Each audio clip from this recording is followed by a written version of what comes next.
On this episode of Public Scrutiny, we'll be reviewing and commenting on BBC Question Time from West Bromwich, which aired on the 12th of March 2020. If you enjoy this video, please give it a like and subscribe for more. Cheers.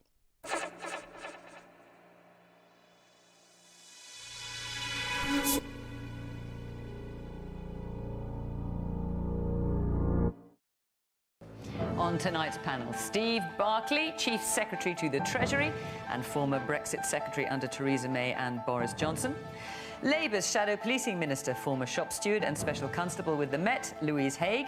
Pete Wishart, the SNP's Shadow Leader of the House, an MP for nearly 20 years, and before that, keyboard player with Celtic rock bands Big Country and Runrig. John Ashton, former Regional Director of Public Health in the northwest of England. He was also Professor of Public Health at Southampton University and the London School of Hygiene and Tropical Medicine. And Managing Director of the high street supermarket chain Iceland Foods, Richard Walker.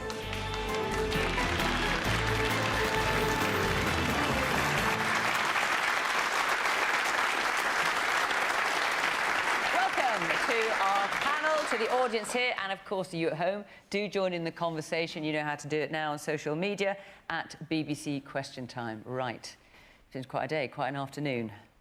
Lots of news coming out. Let's start our first question with Matthew Grocott. Every European country seems to be taking proactive action in regards to the coronavirus pandemic. Is our government doing enough? Well, Steve, I'm going to start with you, since you are the Cabinet Minister on the panel. Boris Johnson says this is the worst public health crisis for a generation. Many families will lose loved ones before their time. Is the government doing enough? Sure. Well, it's a moment of concern, I recognise, for many people. And we will be guided by the experts, by the science and by the facts. Some of us knew a while back that the virus had a 28-day incubation period and that people could have the virus and pass it on to others without them showing symptoms themselves. The science, apparently, last week said that large gatherings were not as big a spreader as people might think. The issue for me is, where were the advanced measures, as in ahead of time, to prevent the virus from spreading, such as at large gatherings, etc.? Nothing was done to prevent that ahead of time, which means that many more people have been exposed to the virus as a result. Now we're in the position where we have to deal with more and more cases. No doubt he has a science-based response on the way. And that is very much informing the approach that we're taking. We're being open within government with that science. So the Chief Medical Officer for England, Professor Whitty, who is leading our response, is in close contact with his counterparts across the United Kingdom. Across the political parties, we're working constructively together, meeting through the COBRA system to coordinate our response. And it's right that our response is calibrated to the needs of the United Kingdom. There's an unsettling neutrality to his words. We're assuming the attention that the government has is of good nature, but hypothetically speaking, their intent could be the exact opposite, and exactly the same words could be used. Here's another example. Scientists in Alaska have exhumed the body of a woman who died of Spanish flu in the early 1900s. They want to find out why it killed so many people. That's a neutral statement. But was it to create a cure or the opposite? It could be either one. It's not easy to tell from the words that were used.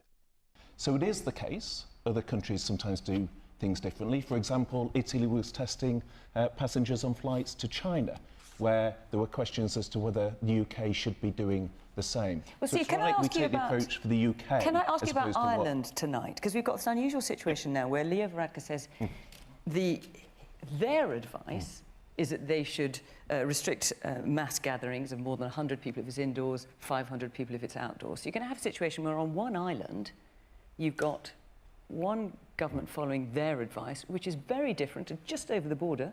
People cross that border all the time in Northern Ireland. Yeah, and I think there's a specific issue in terms of Northern Ireland also because of the common travel area.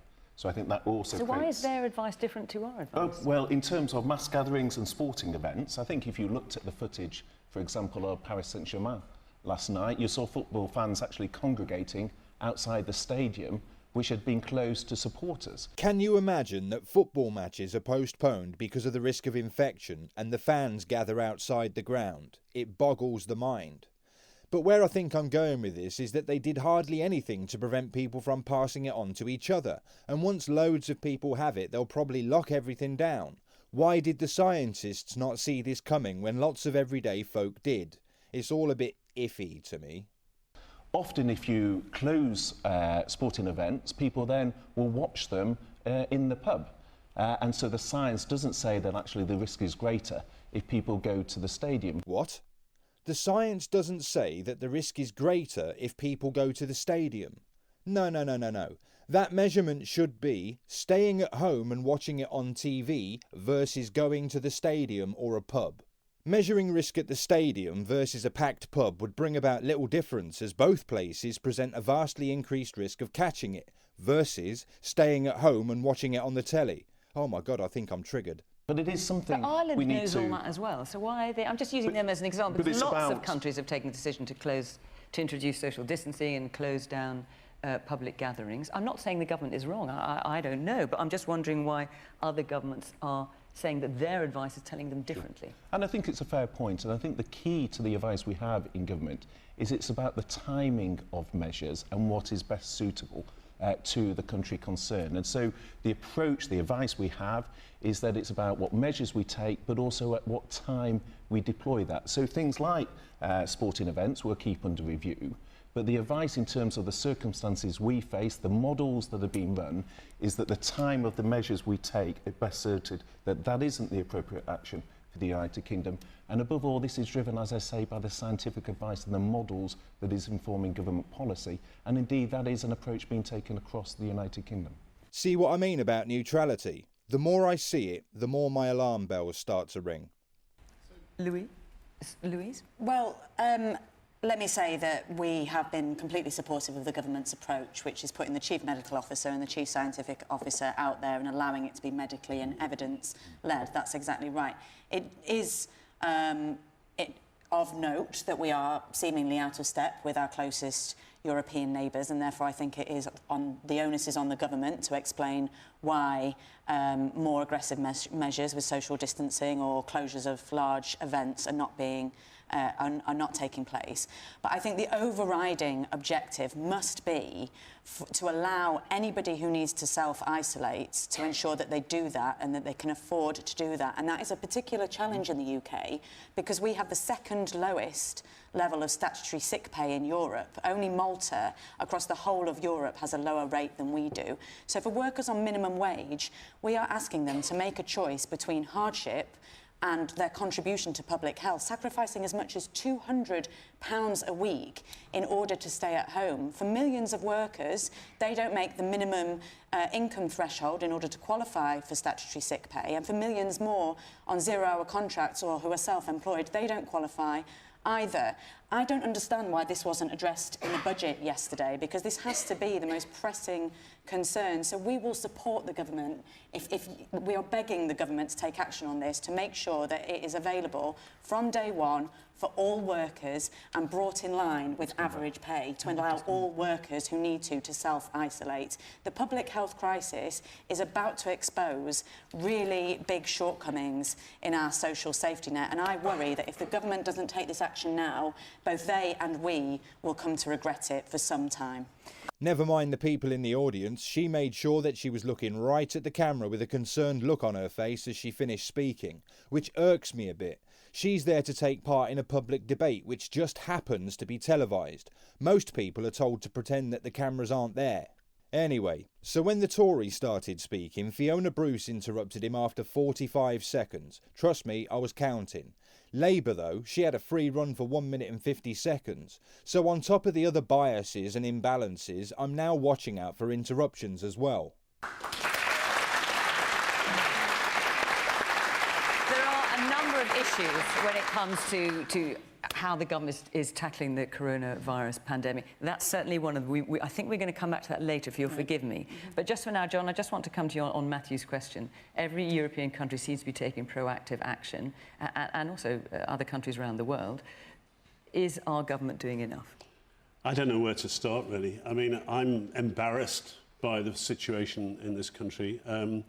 You know, this talk of 4 stages, and we're now, you know, moving on from the containment thing.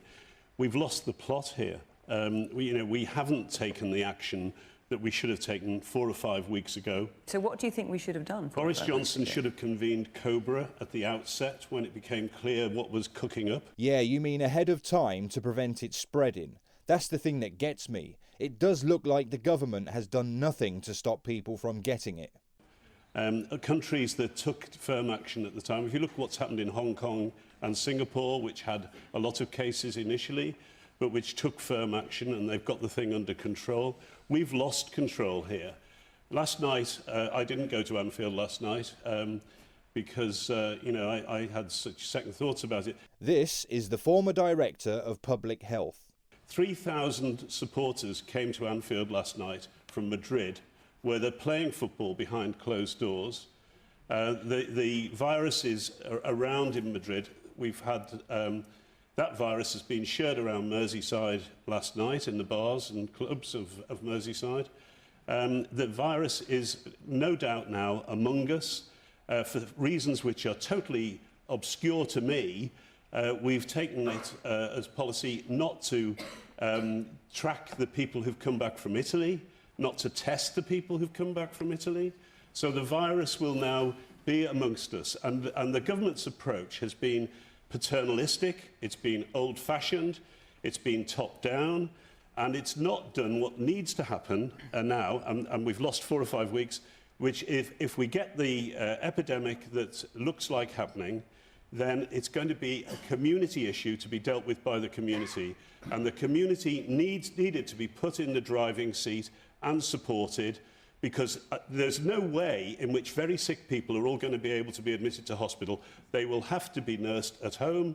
The public will have to organise itself to do that. What's beginning to happen in West Yorkshire and in Greater Manchester is that groups are forming up to do self-care, to help each other, to be able to do this. The government should have been facilitating this from the outset, and they haven't done it. We've had a very narrow, technocratic approach which has not got its head round the social dimensions of this. We learned nothing from Ebola. In Ebola, in 2014, we lost 3 or 4 months because we took a narrow science base to this and didn't understand the community aspects that related to the burial practices of folk in Sierra Leone, where they really needed to engage with the women's committees because they needed to change the burial practices. We've got to achieve cultural change here. And that cultural change can't be done to people, it's got to be done with people. Okay. The closure of grounds, the closure of schools will need to happen. It should be done on an informed basis, depending on where the cases are. The government's failed to divulge the information that the public needs to know whether their area is one where they need to start taking action or not. We've been kept in the dark. Okay. 50% of the population now goes to university, and they're being treated like peasants. And it's time we had a change of approach. Bear in mind, he says that already acknowledging that the virus is among us. And he's right, in my opinion, especially when he says that the government has taken a very limited and technocratic view of things. It's all very well and good to say, keep looking at the science, but that doesn't mean you can outright ignore the practical realities of life that we all have to go through. I think we have to accept that most of us are going to get it. Yeah, most of us will survive, I hope, but for those that don't get it, how long do you think they'll be coronavirus free? It's a matter of time, I reckon. If not this year, maybe next year. Maybe, in the long run, and I don't like saying this, for the population as a whole, maybe it's better that we all get it and develop an immunity to it, rather than having this thing go on every year, given that barely anything was done to prevent it spreading when we first became aware of it. It's a bad situation, folks. All right, Steve, obviously I will come back to you on those points, but there's a lot of hands that I want to get around the audience. Where's your yes, there's a man there in the pink T-shirt. Yeah. I've got a few things I want to bring up here. The first one is I'm very worried. My wife's got a heart problem, and it's terrifying to think that my kids could bring the coronavirus home. The other thing is, the professor touched on, was people coming from Europe into the country. My daughter's school had a group of children go to Italy only a few weeks back, and they spent half a day or a day in school. So they've touched things, they've coughed, and they've done a lot. They've been in school, the teachers and the children, and they refused to clean the school at the start. I didn't want to send my daughter to school because she comes back, she gives that corona, she catches the virus, she passes it on to the siblings go back to another school, pass it around, and it's very scary and worrying for me. Now, so do you want the school to be closed? Is that what you're saying? Yeah, I'm Okay. worried because if my wife gets a heart problem, if she's got the heart problem, if anything happens, is Boris Johnson willing? He said on the radio today that the health minister, sorry, who was the health? Nadine Dorries, who's they said that they tested don't want to positive. stop the virus. They want the virus to carry on so we can get the horde. Oh, I see. Chris Whitty and Patrick Vallance. Sorry, I can't remember who. I heard it on the radio today. Scientific and medical experts. Yeah, yes. and right, okay. They said Boris Johnson said that we will lose more people. No, I'm not willing to lose my wife because of that. Observe this reality and compare it with what the Tories said earlier about looking at the science and the comments about football stadiums and pubs, and the other Tory last week talking about large-scale events not being big spreaders. I reckon they knew exactly what was going to happen, that everybody was going to get it, that nothing could be done to stop it, and they're managing it accordingly. I'm thinking of it like the sun's corona, a fire that dances around the surface of a spherical object. Globally, this thing could put 800 million people in intensive care and kill 200 million of them. I'm sorry. Right. So, Yes, the man there in the patterned shirt. Yes, you, sir. Yeah, I agree with the professor. For example, people are coming in and going out, and nobody is tested at the borders. Even in my country, Ghana, where we haven't got any body yet, people are tested when they are coming in, people are tested when they are going out. Because you allow the people in, and then you tell them, go and isolate yourself. Why didn't you catch them at the borders? So I think the government is not doing enough. Okay. The woman in the sari there. Yes, with the glasses. The children are less vulnerable in schools, so what is the point of closing the schools? Because the kids, though they may be less vulnerable, they can still transmit it from one set of parents to the other.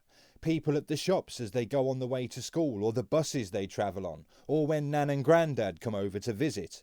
Particularly the doctors and the nurses, they need to be in the hospitals. If their children are not going to school, they might ask their elderly parents to look after them, and they're in the vulnerable state. So it's like it's a little bit of a cycle, really. We need to really think hard before we say, like the Irish Prime Minister, close all schools, because we need our doctors and nurses to be helping the people who will obviously going to be needing a lot of help.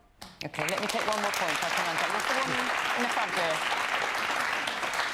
Yeah, since I arrived here this evening, I've received a phone call from my father's care home, which is local to here, to say that they have now closed the home to visitors in light of the announcements today. I'm really concerned about what will happen to care home residents, nursing home residents, if the staff go sick and are self-isolating. I can't go in and care for my dad because I've now been told I can't visit. I wonder if people who have had it and recovered from it, whether they're immune to it, or whether once they've recovered they can still incubate it and pass it on without it hitting them a second time. Right, you can't go and see him at all. No. Pete, you've taken a different view in Scotland. So Nicola Sturgeon, the First Minister, came out this evening and said that from Monday, gatherings, is over 500? Over 500. Over 500 people are going to be banned. Yeah. So why are you doing that and the rest of the UK is not? Well, there's a very good reason for that. But first of all, I want to say that we very much agree with what the government's doing in its approach to the problems around coronavirus. It's a four-nation strategy that we've totally bought into. And I think that the actions of the government have been appropriate and they've been disciplined and they've been measured. And I agree with so many of the points that have been made. There's so much conflicting advice about this. So many countries are doing different things and they're doing things to meet their own population and cultural requirements. I think what we're doing here in the UK is the right way. I mean, there's even a dispute amongst some of the academic staff. There's another professor, I could quote Keith Hall, who says that, closing schools is a bad idea because what that does is put risk to older generations. If we do that, then there'll be an issue to do with people getting to the work because they're looking after children. Damned if you do, damned if you don't. My attitude to this has changed as I've been watching. It's going to happen. We can't stop it. Embrace the sunshine. So we've got to make sure that we follow the best possible medical and scientific advice. I'm fortunate I'm on the House of Commons Commission, so I get access to some of this information. And they're saying that what we're doing just now is the correct and appropriate response. And if we're going to make big population interventions, we've got to do it at the right time to make sure it has the best and most positive outcome. Now, we come to your point, Fiona, about the groups of 500. We're doing that not because of any scientific or medical advice. It's the same across the UK. They're saying there's no need to do this. But we're doing this so to ensure that staff who might have to facilitate events of over 500 people are available on the front line to tackle the virus. And I think that is a measured response that should be taken. And from Monday in Scotland, no events over 500 people. But so why do you feel you need to do that in Scotland? Is it that you have a particular issue in Scotland with frontline staff compared to the rest of the UK? Not at all. I think we just... So why are you doing something different? We're doing this because we think everybody who's available should be in the front line, ensuring that people are assisted. So, like, why have some events like that where it'll take people away from doing other things? Should England be doing that then? Well, that's and Wales and Northern Ireland. It's entirely up to them. This is chicken and egg. I mean, at the height of this epidemic, if it unfolds as it looks as though it may, somewhere around 25% of employees will be off sick throughout the whole community. We will have to cover that. What I would like to have seen is the government encouraging, as we did when I was working in Cumbria when we had the swine flu, encouraging families and communities and workplaces to have their own plan to be able to keep the show on the road. What they've done in Hong Kong, who had a lot of cases initially, is that they've moved over to home working for all public servants, unless they really have to be in the office, and flexi working, and encouraged the private sector to do that. The education of the children is carrying on online in China and in Hong Kong. We live in the internet age. Where's the imagination? This is the country that's decided through Brexit it can deal with the world. Oh, so he's a Remainer that simply had to get Brexit into the conversation, completely inappropriately. Maybe he thinks that things wouldn't have been so bad if we'd voted to stay in the EU. Somehow, administration is of greater importance than geography or biology. And we can't get our heads round using social media, the internet, and so on to keep things going when we're faced with this crisis. We are, living in the 19th century when we need to be in the 21st century. He rescued that one. I checked. Most areas around West Bromwich voted to leave the EU, and at the last election, the Tories overturned a Labour majority to win the seat there. Richard. I totally understand everyone's concern at the moment, and in the same way that, I think it's incumbent on me to say people shouldn't be panicking, they certainly shouldn't be panic buying. There's enough food. There's not enough hand sanitizer though, is there? There's Where's no shortage. I've tried all week to buy, so I can't get it anywhere. Yeah, well, there's no shortage of production of hand sanitizer. It's just getting it to the shops quickly enough, because then people buy it, the shelves empty, and then we put it on the shelf the following day. And I think we all have a responsibility to play in that, to shop responsibly. But in the same vein, with regards to communication, I think the government also needs to be very clear. From my perspective, from businesses' perspective, up until last week, communication was non-existent from government. And I'm pleased to say that it has got better now. We're now having daily calls as a business community, as retailers, with DEFRA and the Secretary of State. But can I just ask you about that non-existent communication with the government? Because we had the Secretary of State for Health here last week, who said words to the effect that the government was in talks with the supermarkets, and then there was a bit of a hoo-ha the next day with the rest of supermarkets saying, no, he isn't. Was he in talks with you? No. Well, there's a surprise. Although I don't think the minister was lying, he was probably just looking at the science. And we employed 25,000 people. We're not insignificant, but no. But the dialogue has certainly spread up. It would be good if they could coordinate amongst the devolved administrations as well, because we're also having the same calls with Wales and Scotland. And it would be good if they had a senior cabinet person reporting direct to Boris to actually look across the whole gambit from health. The communications has been dire. Okay. I've heard today of one of the public health consultants, I won't say which one, said she'd had 3 letters from her gym about what to do about coronavirus. She hadn't had a single letter from Public Health England. She'd had 3 letters from the gym. The communications from Public Health England are dire, and they've been dire for 7 years. All right, well, let's hear a bit more from the audience as well. I mean, what we'd like to see is more sharing of the modelling in terms of how do they think this thing's going to spread, where and when, and the sequencing of the delay phase and potential phases after that. That's very important for us, so we can plan and manage our workforce, and also for our cash flow. OK, let me hear a bit more from the audience before I come back to you, Steve. Yes, the man here in the purple tie. I think this clearly is going to be the biggest thing in our lifetime. Make no mistake. Well, for those it kills, you're absolutely right. Do go on. I came back from a cruise ship in the Far East 3.5 weeks ago, and the guidance back from the people who obviously we went back into the country with, i.e. through the airport, was 0. We had no checks. And this is when? This is 3.5 weeks ago. We've been in Singapore, we've been in Thailand, Malaysia and Vietnam. At Heathrow Airport, there were 0 checks, no forms to fill in. We got to the passport control. I thought they were going to ask us, actually, whether, you know, where we'd been. It was electronic passport, no checks whatsoever. I came back from Bahrain 2 days ago, and I had exactly the same experience. John, I must let, because it's great to have you, but I haven't let you talk a lot. I need to get other people in as well. Yes, the man there with the dark T-shirt and the glasses. I think we're missing one fundamental part. We've just had the budget, and a substantial part of that covered this issue. I think there's a massive fear in every government about their own economy. We've just entered a huge global shock. Every stock market across the globe has crashed. Yeah, apparently now is a good time to buy oil. And we've not addressed the reasons why we're hung up on these stock markets to fund everything from pensions, society and everything. And until we address what we're talking about there, I think there's a fundamental need for the government to think about that as well as public health, to balance the two together.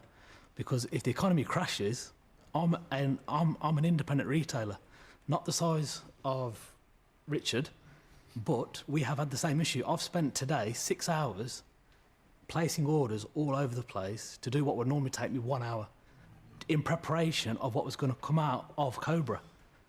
But the bank have been helpful, the insurance company are on board, so everyone's in place, but we're fortunate that we can weather it. So we've made the most of it, but trying to get people not to panic buy has been a nightmare. But we've made the most of it, I'm not going to lie. Yeah, I can just imagine him saying to his customers, don't panic, don't buy more than you need. But I'm having to phone around a lot of suppliers. It took me 6 hours today to find some stock, but try not to buy more than you need. At this point, I don't know when or where the next lot of stock's coming from, but don't panic buy. I wonder if people are blowing their noses with toilet roll. But we're trying to... So you're selling quite a lot, is what you're saying. Yes, the woman there in the back with the blonde hair. Returning to the closure of schools, if we're talking about closing schools and having meetings in public places, how long is long enough?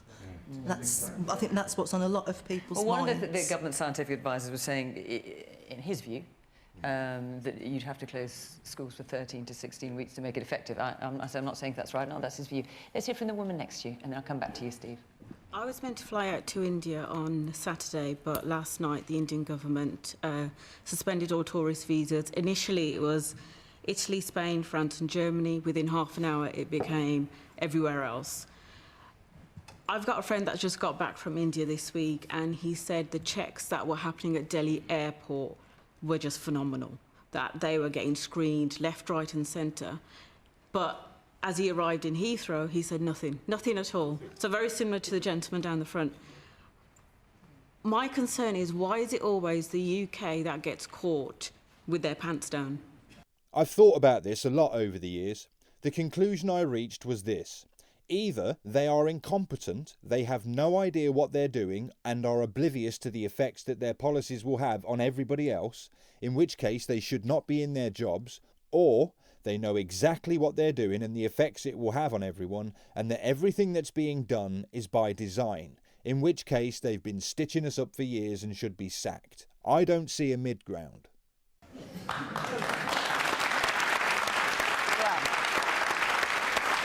Slightly awkward after you, Steve, if you've been caught with your pants down, given you're sitting right next to me. But what you're hearing there is a fair degree of concern and a lot of questions that people feel, even from Richard here, that aren't, and obviously we heard what John's had to say, that are not getting answered. And I think it's understandable, and I could hear the concern in the gentleman's voice in terms of the care of his wife, and it's understandable that people have that concern. But Pete was actually absolutely right when he said there's an agreed position on the science, and it is the science, it is a view of our top scientists across all 4 countries of the United Kingdom that is driving the position, and therefore, respectfully to John, I'm afraid he is at odds with the leading scientists of the UK.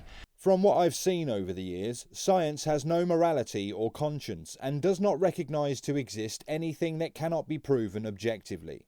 It's founded upon theories and projects outwards into speculation, and in the middle of all that is a thin membrane of things that have been proven to an objective standard. Would you take an animal and inject it with a deadly disease in order to measure what happens to it? Would you create a deadly disease knowing it could be used as a weapon? Not a problem for science.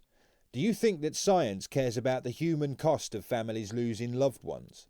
That's who our representatives are taking directions from.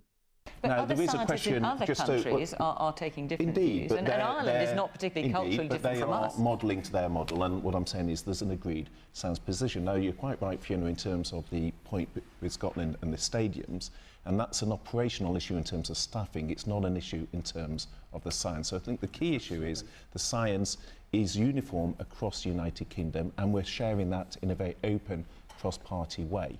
Now, there's a specific issue in terms of schools, and again, these questions are not so simple in that if you close schools, a lot of children are cared for these days by their grandparents. Grandparents are often particularly at risk.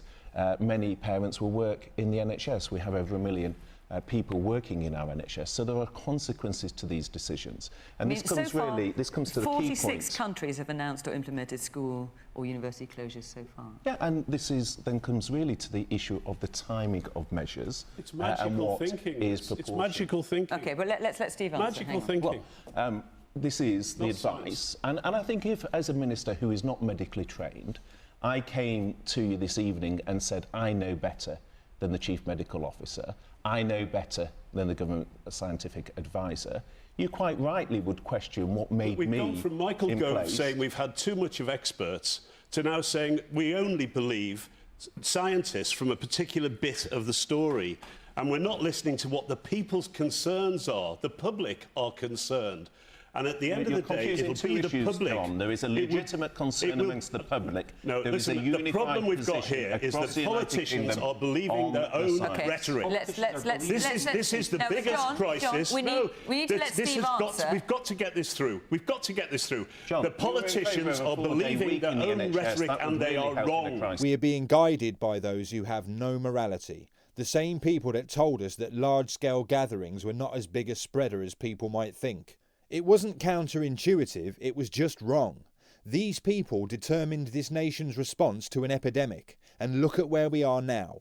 Okay. Steve, just wait 1 minute, John, I know you feel strongly, and we've got you here to express your view, but you do have to let other people answer This is one of the biggest crises facing this country for a very long time. I'm not trying to shut you down. And I hear what you say, but we have to hang on. Their own John, rhetoric. stop. We have to let other people answer as well. The point was raised about airports and checks at airports. A number of people have raised that. What do you say to that? Well, again, I think I mentioned earlier the case of Italy, which did put in some checks and it didn't stop the spread. So the issue is, what is the advice we've had? The advice was, as with stadiums at the moment, that isn't the best approach. But it's also about the timing. And the lady talked about her elderly relative and wanting to visit. And again, I think in a way that goes to the heart of the issue, because one of the concerns we have is if measures need to be taken for an extended period of time, there's a danger that people after a period of time will start to not comply with that. For understandable, because you'll be worried about your mum, you want to go and see her, you won't have seen her for a long period of time. Hang on. You've got to let him answer. That would suggest incompetence, and I don't think they're incompetent. You have to let Steve answer, even if you don't agree. Wait. Listen. He's getting a lot of time here. John, this is how it works. A, if I say stop talking, you have to, and B, we have to let people answer, and then I'll come back to you. I do want to hear your view. Don't mistake me, but we do have to let other people answer. Other views too, I think we need to hear. And to be fair, as I say, I've been party to some of the discussions that came. Where I met the finance ministers from the Scottish, Welsh Government and Northern Ireland Executive on Tuesday. We are working across the UK because this is about politics. This is something we need to come together. We all have a concern for our constituents. But I come back to this point. It's what the expert advice says, it's what the facts say, and it's what the science says that is absolutely crucial here. There's lots of hands. I want to hear some more from you. Yes, the man in the black shirt there. So I've got two disabled brothers with cerebral palsy, and I agree with Professor John, but I'm also really concerned about the closing of this, schools and day centres, and how we as a family will cope with looking after them, especially just before the holidays. We've put measures in place for the Easter holidays, but if we do that just before the Easter holidays, we're going to struggle as a family. Okay, and yes, the woman here in the dark top. We've heard lots of concerns, but one of the concerns is the result reporting times. It's varying. In Belfast, it's between 5 and 24 hours. Within other parts of UK, it's 8 days. Isn't that a concern in itself? You're worried about testing. Yes, and the man in the T-shirt there. Yes, you. I think as a young person, it's often put to me, don't worry, you'll be fine, because young people respond very well to the illness. But I think the problem is, as I as a young person, I can still give the illness to someone who's very vulnerable. And I think this message of you'll be fine to my generation is worrying, because we need to take the same steps of caution to make sure we don't give it to our loved ones who are vulnerable and could be killed by it.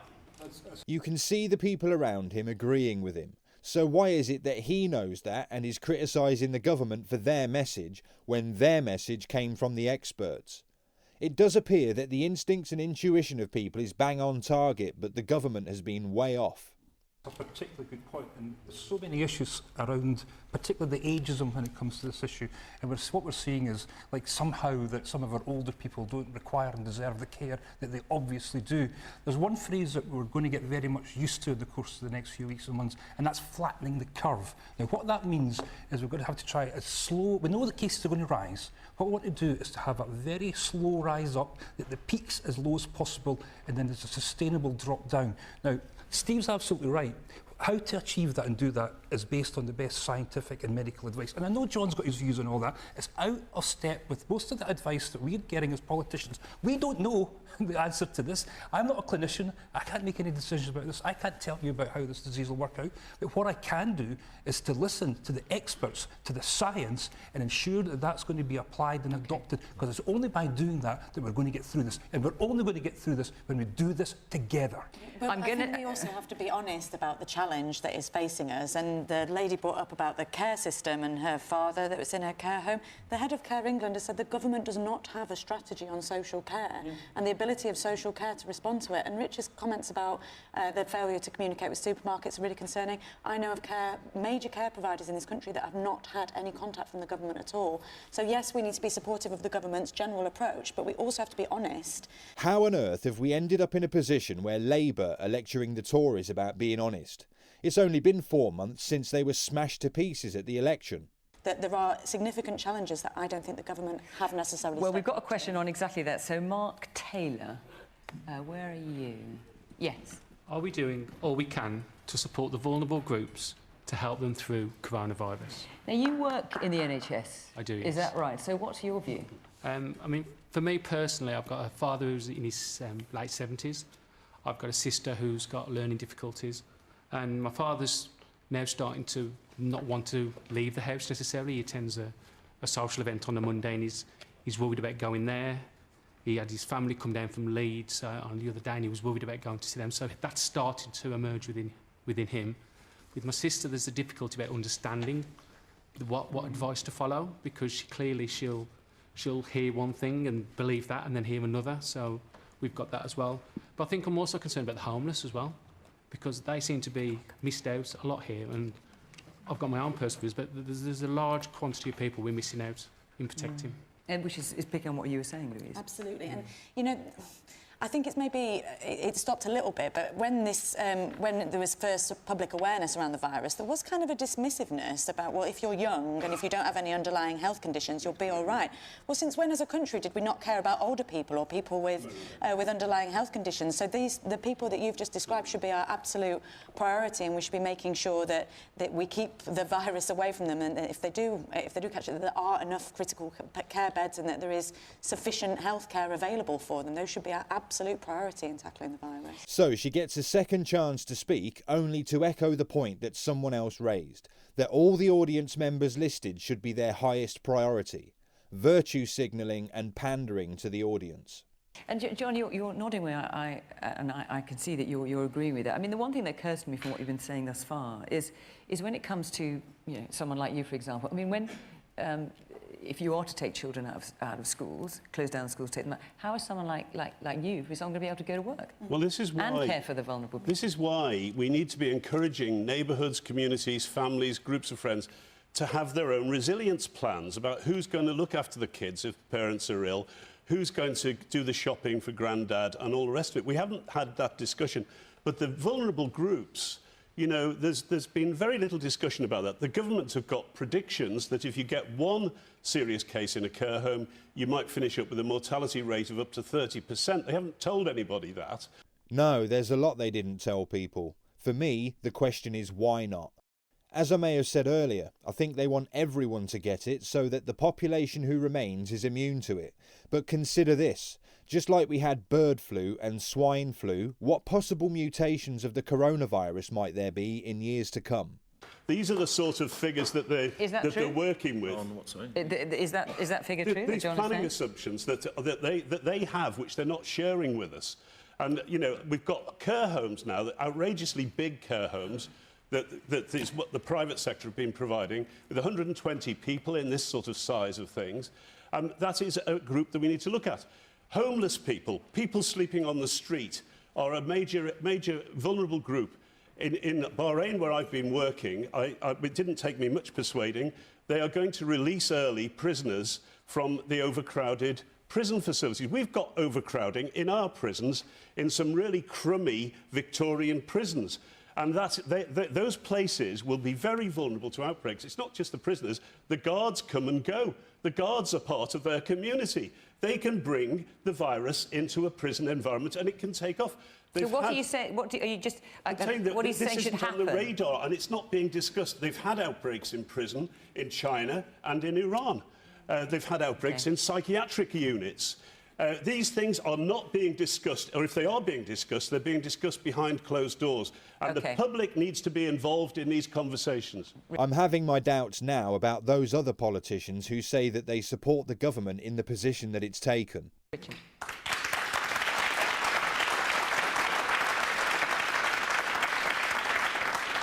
I think from our perspective, we do all we can to the customers we serve, the 5 million customers a week. And, as I said earlier, there is no shortage of food. And therefore, actually, I think customers have a responsibility because our supply chain is very resilient. There are no stock issues. And therefore, if you panic but there are things that you can't get in the supermarket at the moment, like hand sanitizer. Well, they may so that's a stock issue, From our perspective, we do have some limits on hand sanitizer just to keep the volume to make it available for everyone. And that's my point. If you panic buy, then those who are more vulnerable, who can't afford to panic buy and stock build, which is a luxury only for those that can afford it. And I think it's really important to remember that. I do welcome the government's extra funding, the 5 billion that came, and it was heartening to hear the Chancellor say that however much it costs, they will fund our health service to get through this. But as Louise said, there's more that's required on social care, and obviously a longer term plan to properly fund and invest in our NHS so that when this thing comes around again, we're more resilient. Finally, I think it's about community, as John said, and it's about looking out for each other. And we all have a role to play in that. It's not just government, it's not just retailers keeping the shops open and selling food. It's about all of us looking out for your neighbours, looking out for those who are vulnerable in your society, maybe doing some shopping for them and working together on this. So I'll come to you in a minute, Pete. But, so, Steve, in terms of supporting vulnerable groups, as Mark mentioned, there was no mention social care and what's going to be done about that. A lot of those who need social care are old. Just saying. This afternoon. But we'll come to the budget in a minute. I know we've got you here, clearly Chief Secretary Treasury. We're going to come to that, I'm sure. But in terms of supporting the vulnerable groups when it comes to coronavirus, have you written the NHS a blank cheque? We've said we will fund whatever is needed. So is that what that means? Well, it Just is so we're all needed. clear. So what it's about is saying we've firstly in the budget announced a 12 billion package, a coordinated package. And to John's central point, John is trying to tell you that there isn't coordination. Well, let me give you a concrete example of coordination. On Wednesday, we didn't just announce the budget, we had a coordinated action with our central bank, which is independent of government, but announced a series of packages, the interest rate cut, the package of support, to support businesses in terms of the credit cycle. So how is that helping the vulnerable people that Mark is asking about? Well, I'm addressing first this coordination. So in terms of vulnerable people, I spoke, for example, before coming on this evening to the Deputy Chief Medical Officer. She was telling me about the leaders group that is working with care homes, working with local authorities, with Public Health England, and I don't accept the criticism of the staff of Public Health England, who I think are working tirelessly in response to this issue. So there are groups there working together. If you let me finish, the staff are working there's very also hard. work. If you let me finish, there's also work going on through the local resilience forums to coordinate their action. So the reality is there is a huge amount of work going on. There is coordination both in terms of support for social care, adult social care. We can get onto the budget and the package of measures for supporting social care, for supporting local authorities. But there's both economic coordination, but there is also coordination through Public Health England and NHS England, and coordination, as Peter's touched on, across the UK through the different health systems we have, for example, in England and Scotland. So it's simply not the case to be told this evening. Why are they each doing their own modelling? Why is the Department of Health doing its own modelling, Public Health England doing its own modelling, the NHS hospitals doing their own modelling? Why haven't we got one coordinated set of modelling? That's actually a good question. Is that right? We do. Is that right? So again, no, it's just factually incorrect. We have the scientific, it's called SAGE, the scientific group that advises government, that comes together with the top scientists within the United Kingdom to advise government. However much John wants to say there isn't coordination, the fact that Pete and I, who disagree on many issues politically, are saying we're working together to coordinate, I think tells the message that people are working together because this is a common issue that challenges us all. Let's hear from Pete. From what I heard, all he said there was that there's a group of scientists advising the government and another group of scientists advising the government. He then tried to add weight to his argument by saying because he's working with the SNP, that proves there's coordination, when the question was about coordination below government level. He hasn't answered the criticism about each department having its own modelling in any way. Have a little bit of a difference in an issue here is that yesterday I was very impressed by the numbers that were getting rattled off in the budget. I know we'll probably come on to talk about that. £5 billion has been set aside for coronavirus and tackling this, and I think that's fair enough, and I congratulate the government for giving that money. What we don't know is what's going to happen with that money, because this is where I may agree with John. There doesn't seem to be any particular plan about how this is going to be applied across our community within the NHS. Now, what we're hearing from people here tonight, and we're hearing it very sincerely, the main concern is vulnerable groups, people who may be more vulnerable to this illness than others, people who've got caring responsibilities, who are obviously very concerned about their loved ones. And I think we need to know from government how this is going to be applied and how this is going to be done. And I think people need to be reassured that this money that's been set aside, a generous amount of money that's been set aside, will get through to ensure that these groups are supported adequately and properly. Okay, I'm going to come to the audience, so briefly, if you wouldn't mind. The key issue actually isn't a financial one, it's more a staffing one. That is the key challenge that we face, particularly in terms of staff themselves lost to the virus. So we're discussing with NHS England in terms of what finance is needed. We've set out a £5 billion package in the budget as part of a wider £12 billion package, and as required we will increase that if that is what is required. But the issue isn't finance, the issue is much more one of staffing. No mention of funding for local public health. The issue in terms of the pressure on staffing, and again it comes back to the point we touched on earlier in terms of the timing of interventions, because I'm also concerned about the pressure on NHS staff themselves, and in terms of, for example, NHS 111 call staff are under pressure, and my plea tonight is for people to use NHS online in terms of their inquiries, because as someone touched on earlier, people are hearing lots of different things. They are, unfortunately, hearing things at odds with our leading scientific advice. So NHS Online is the place to go. That is where people should get their advice. And we must time our interventions, because pressure on NHS staff themselves is a key issue. No one's buying it. That's the takeaway. I've not believed a word that's been said by the Minister throughout this episode, and the guy from the SNP in the main supports the Minister's position. The Minister is, though, a skilled politician. I'll give him that. Actually, I'm just going to say, because John at the moment is a reasonably lone voice on the panel, and I'm not forming a judgment on whether John is right or not. I wouldn't know. I'm no specialist. Jeremy Hunt, obviously Secretary of State of Health for many, many years, was saying tonight that he is concerned and surprised that more is not being done soon. I mean, just seeing the reaction you're getting from people there, and this is such a different feeling to Question Time last week, where by and large the audience had questions they wanted, but just sat quietly, listened, took it on board. Whereas tonight I'm getting a very different feeling from the audience. Well, I mean, you mentioned Jeremy. I phoned him this morning, spoke to him. He was our longest-serving health secretary. He's obviously a very informed voice. So we are engaging with parliamentarians. We are engaging across the United Kingdom. And I come back to the point, it is a concerted approach that we're taking forward. Rubbish answer. After the government saying no, they didn't believe him, he then goes on to say that he spoke to Jeremy Hunt on the phone. What exactly has this got to do with Jeremy Hunt saying that he was concerned and surprised that more wasn't being done? And how does it address the fact that the audience don't believe him? It doesn't. This isn't about Brexit or the economy. This directly is about many people in this country dying from a virus and the horseshit response that we've had from the government. OK, I'm going to take a few more points from the audience before I move on. Yes, the man in the blue sweater. Well, you talk about the NHS staff and how you're worried about them and about, you know, the blank check of 5 billion. Where was this before the coronavirus? We've been under pressure for years. I work for the NHS. Are you an NHS worker? So can you say, what do you do in the NHS? I'm an audiologist, and I mainly work with vulnerable adults, actually, who have got other medical conditions, and they're coming in to see me for hearing tests and whatnot.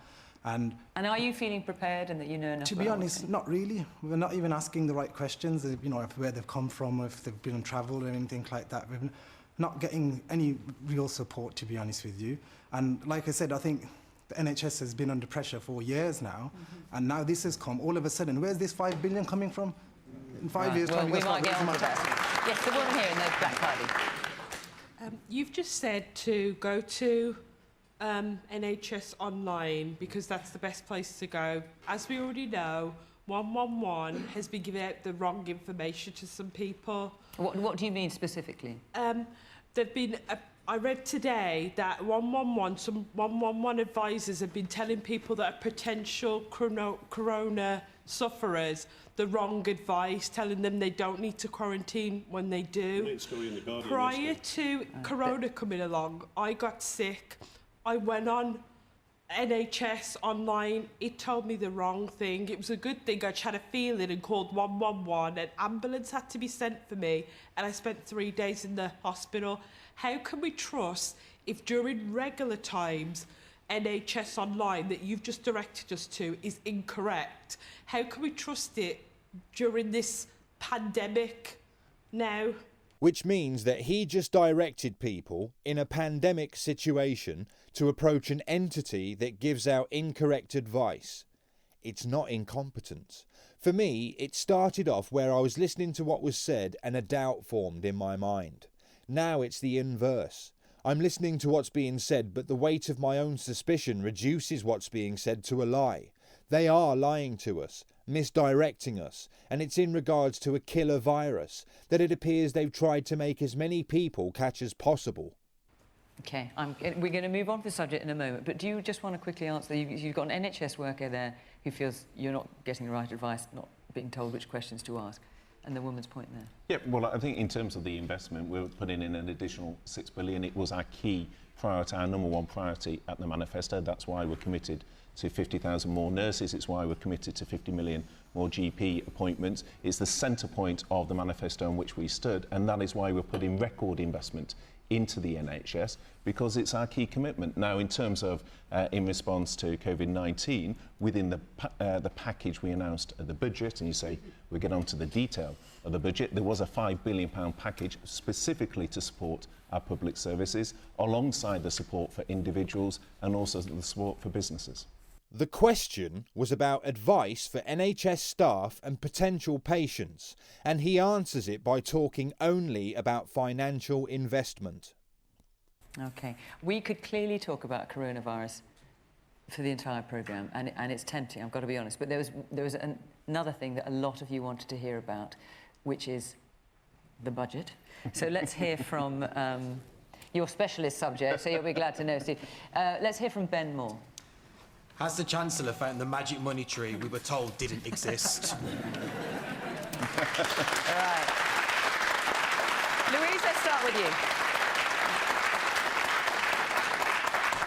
Well, let me firstly say how welcome any investment is after 10 years of austerity, and it's investment that communities like this here in Sandwell and my own home in Sheffield have been crying out for the last 10 years. It is pretty galling to be told by the Tories for the last 10 years that we are magicking up money trees and that we are pursuing a debunked economic strategy. I'd say that borrowing £750 billion is a magic money tree, the idea of which has been debunked many times over. For them to come forward with this budget yesterday that commits to considerable borrowing to invest in infrastructure, which is the argument that we've been making. You have to admit they're right then, presumably. Well, they have to admit that we were right. That's the way round, isn't it, Fiona?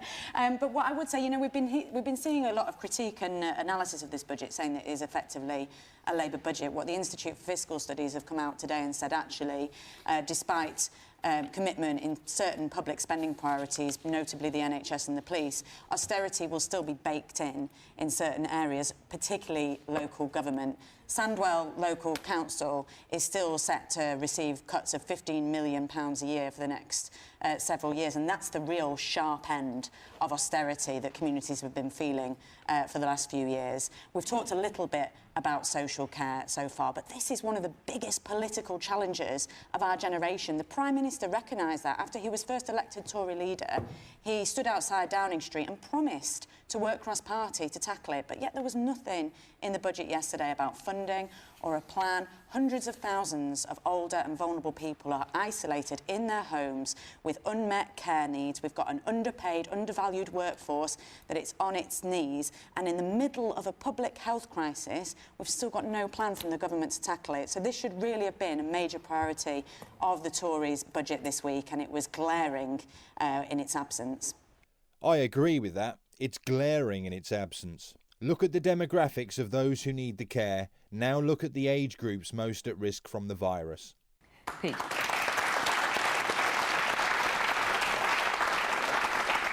Can I say to the gentleman, not only have they found the magic money tree, but they've stumbled into a veritable rainforest of them. And this is about the most remarkable, curious budget I think I've ever seen in my 20 years in Parliament. It's like the Conservatives have dropped this tag of fiscal conservatism and somehow become unreconstructed Keynesian. They've discovered the value of fiscal stimulus. We always knew we were in for a mad ride when we got Dominic Cummings and his weirdos and misfits running the Treasury. My advice to the good people of West Bromwich is buckle yourself in, because you're going to have the ups and downs when it comes to this budget and how this Treasury is going to be run. It's going to be a crazy ride. And of course, there's not so much the elephant in the room, but a herd of woolly mammoths in the guise of Brexit, which barely got a mention yesterday.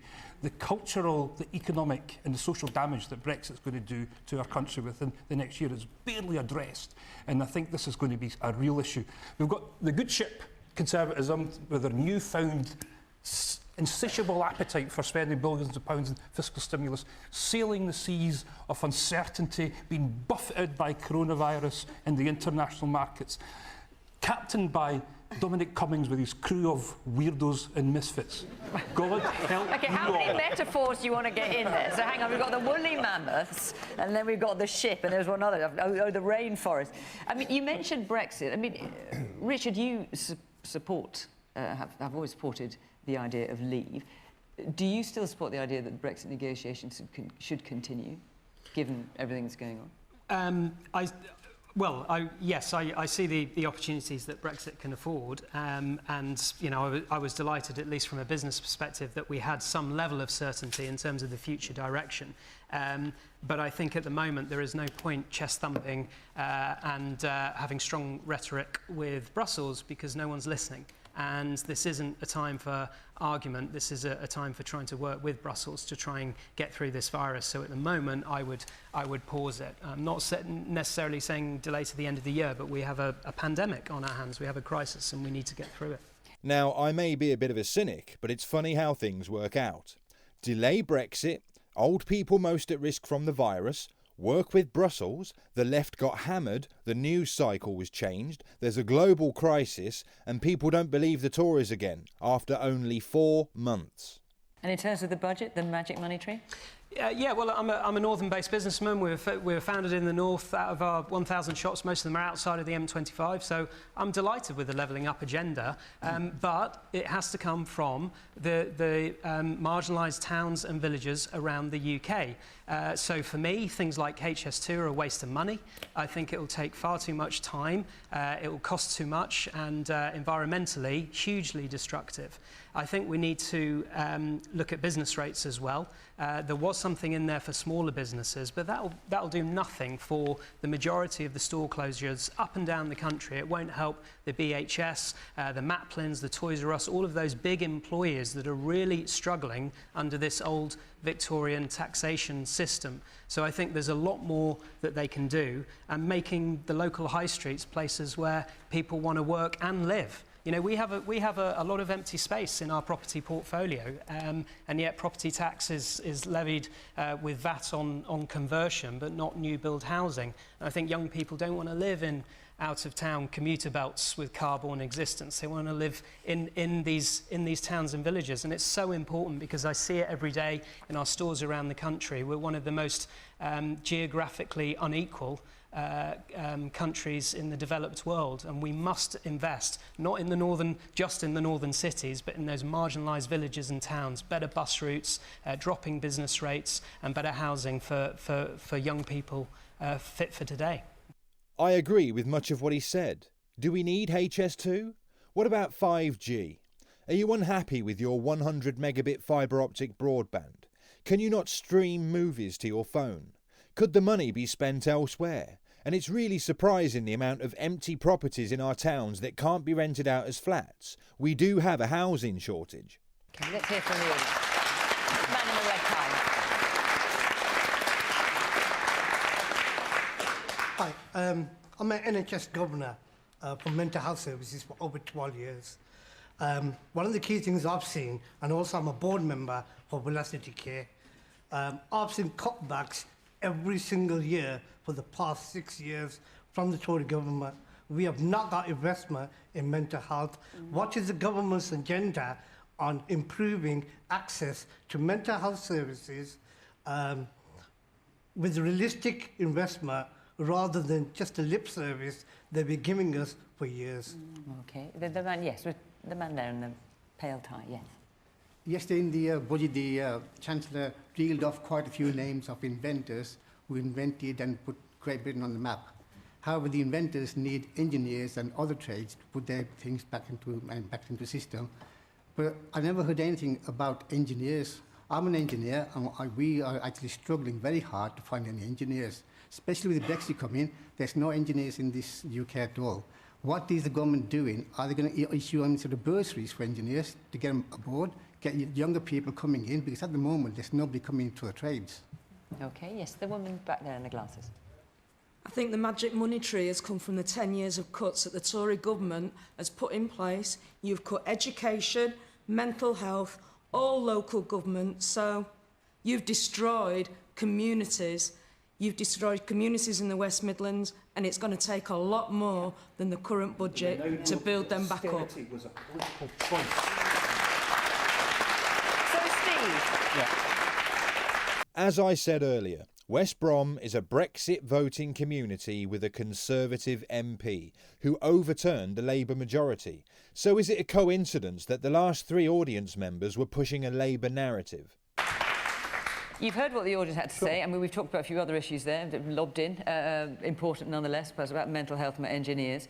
John, I will come to you, I promise. You can see your hand up, I'm definitely going to come to you. What you're hearing a lot of people saying is, hang on, it was all about austerity. Theresa May kept saying there's no magic monetary. Suddenly, there's a rainforest, as you, Peter, are putting it, and this huge borrowing.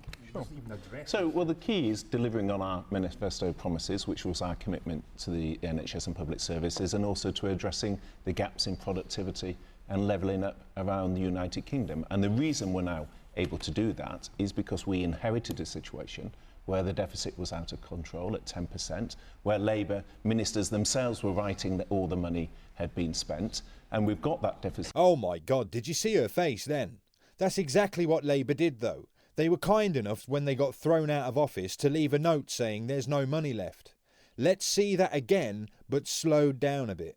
Were writing that all the money had been spent, and we've got that deficit down from 10% to under 2%, which was why the Chancellor could announce this package whilst meeting the 3 fiscal rules that we also set out at the budget. But you're now going to send that deficit right up again. No, this is about meeting the fiscal rules, levelling up the country. If I take, for example, the 5 biggest city regions outside London, if they were at the same productivity level as the UK average, that would be worth an additional £35 billion a year. So we have a gap between the South and London in particular and the opportunities in other areas of the country. And we recognise that talent is equally distributed across the UK, but opportunity is not. And so we need to address the issues that hold productivity back. That's things like transport infrastructure, it's things like skills. That's what we promised to do in the manifesto, and we are delivering on what we promised to the British public. So you're not worried about the deficit anymore? You've got the Office for Budget Responsibility saying they expect the deficit to rise to a 6-year high of 67 billion. No, so let me tell you why. Firstly, we've got historic low interest rates, which is an opportunity. But secondly, the key thing to look at for those who want to look at the Red Book is the fact that debt as a percentage of GDP comes down in this Parliament and comes down in the final year. And the key is that we can do this because of the difficult decisions that were taken over the last decade. So as a result of that, we can now unlock this investment, level up across the United Kingdom, address the differences in productivity, Steve, but do so in ways that meet the fiscal your rules. austerity Labour measures spent held all the growth money, back, held they wage ran out growth of money, back, they doubled the grew debt in the debt. final 2 years, and that is what we're now addressing. Absolutely. John, you want to... Actually, I'd say that wage growth was held back by an open-door immigration policy. But in fairness, as I've said in another video, when austerity started, our national debt was £750 billion. By the time austerity was said to have ended, our national debt was £1.5 trillion. So where did that money go? That would have been enough money to pay for Labour's crazy policies. We rejected them, of course, because of the amount of borrowing, amongst other reasons. But no one ever mentions the money borrowed during austerity, not even Labour. Well, there's 3 things I'd like to say, really. I mean, I was brought up, you know, in the 50s and 60s to believe that we should rejoice when a sinner repents. And, you know, and to rediscover one nation conservatism, I think we ought to celebrate that and see if it's actually going to happen. You know, we really, that's the discussion we've just been having. But we have to recognise we've had 10 years of austerity. Michael Marmot has recently published his follow-up to the work on inequalities in health, and there is a 10-year gap in life expectancy that's opened up because of these austerity years. And that will take a long time to sort out. What I would like to say about the budget is there was no mention of public health at the local level, or at the national level, actually. Since 2013, public health has been largely centralised into Public Health England. They've got a vanity project on the go to spend almost £1 billion in Harlow, Newtown, where they're going to centralise a lot of this expertise which we've had since the Second World War in regions, regional specialist public health. It's a shadow of its former self since 2013. The local level of public health, now in the town hall, they've had 30% budget cuts. The staffing levels have been slashed. They don't have their own nurses who can do the contact tracing and so on. There was no mention of public health and the town hall in the budget yesterday. The NHS side of public health and the local authority side of public health are equally important. We've got a weak system and we're going to depend on it over the next weeks and months. It is a disgrace. The only thing I would say on the Brexit point that was raised, when I'm working with Bahrain at the invitation of the Crown Prince, who's providing personal leadership. They've got a grip on it, which I would envy in terms of what's going on here. They're committed to openness with the public. They publish all the data. They've got daily press conferences and everything. They've triaged, they've built a camp for quarantine in 10 days for 3,000 people. It's as good as anything you'll find at Butlins. And they are testing and they're doing the thing properly. When I was there the first time last month, we realised they didn't have enough testing equipment. The Crown Prince signed the cheque. We ordered the testing equipment to raise the capacity. Our lot were doing nothing. Whether we've now got the testing capacity for what's needed, who knows? But it's going to come from Germany and Switzerland. They're not going to prioritise us anymore because we're no longer in the European Union. And these are consequences of coming out of the EU. And I hope these things will be realised by people who naively thought we can go and paddle our own canoe. This little island let's... Now, bear in mind that they voted to leave the EU. Steve, we're almost out of time. I just wanted to have the final word. Come back on that. We've only got about 20 seconds, but let me let you have the final John word. started his answer saying there's no money, but then went on to complain about £1 billion being spent on a new facility.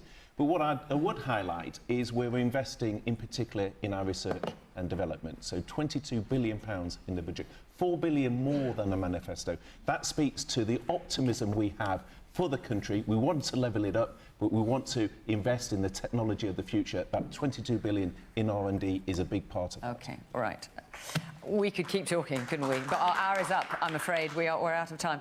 Next week, we will be in Weston-super-Mare, and the week after that, we will be in Shrewsbury. So if you want to be in the audience, call 0330 123 9988 or go to the Question Time website and you can follow the instructions there. And if you want to keep talking about this, have your say on tonight's topics, you can join Adrian, Charles and guests on Question Time Extra Time, which is on 5 Live right now. But for now, it just remains for me to say thank you very much to the panel. Thank you to all of you. I'm sorry I didn't get around more of you. There were so many hands up. And thank you, of course, to you at home for watching and listening from West Bromwich. Bye-bye. Well, another one done. I leave this episode feeling kind of disturbed by it. The subject matter and the conclusions drawn by the responses of the panel. One person in particular, the Tory. I feel that if it had been more party political, it would be more enjoyable for anyone who viewed this video. Thank you for getting to the end, by the way. Horrible subject, though. Also, I'm fairly sure that the audience was weighted this time around. There seemed to be a lot of Labour voters there, which is at odds with the electoral intent of the constituency.